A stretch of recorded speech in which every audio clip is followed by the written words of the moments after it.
feel so bad. The passenger in this train is going to complain to the railroad. People get impatient. People complain. Engines get impatient. Engines complain.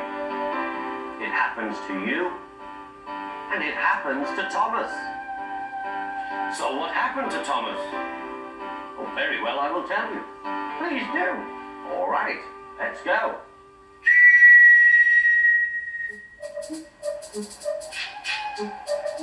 Thomas the Tank Engine wouldn't stop being a nuisance. Night after night he kept the other engines awake. I'm tired of pushing coaches. I want to see the world. The other engines didn't take much notice, but Thomas was a little engine with a long tongue.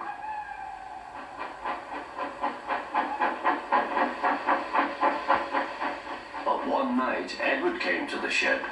He was a kind little engine and felt sorry for Thomas. I've got some freight cars to take home tomorrow. If you take them instead of me, I'll push coaches in the yard.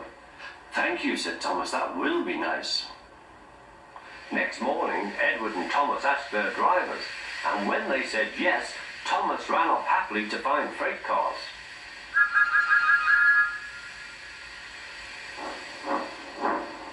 Now, the freight cars are silly and noisy. They talk a lot and don't attend to what they are doing, and I'm sorry to say they play tricks on an engine who is not used to them. Edward knew all about freight cars. He warned Thomas to be careful, but Thomas was too excited to listen.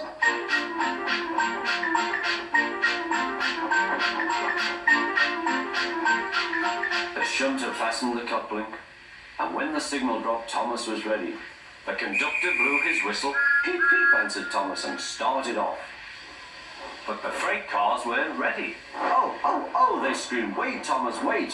But Thomas wouldn't wait. Come on, he puffed. All right, don't fuss. All right, don't fuss, grumbled the cars.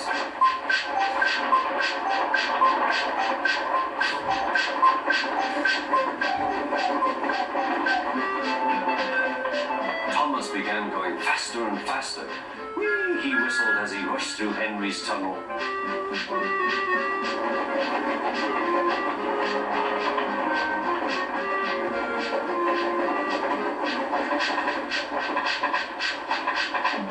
Hurry, hurry, called Thomas. He was feeling very proud of himself, but the cars grew crosser and crosser. At last, Thomas slowed down as he came to Gordon's Hill.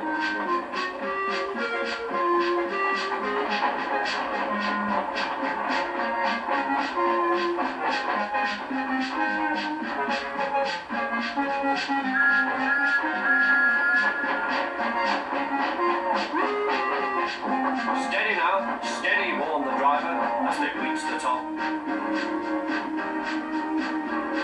He began to put on the brakes.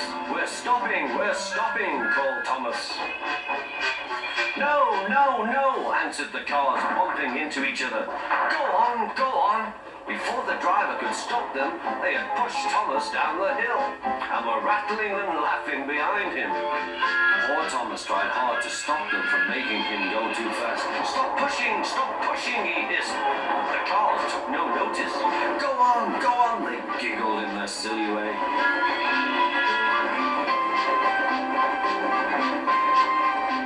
There's the station. Oh dear, what shall I do? He cried. They rattled straight through and swerved into the goods yard.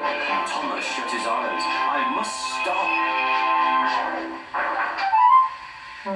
When he opened his eyes, he saw he had stopped just in front of the buffers.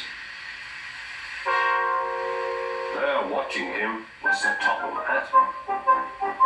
What are you doing here, Thomas? He asked. I've brought Edward's freight cars, Thomas answered. Why did you come so fast? I didn't mean to. I was pushed, said Thomas. You've got a lot to learn about freight cars, Thomas. After pushing them about here for a few weeks, you know almost as much about them as Edward. Then you'll be a really useful engine.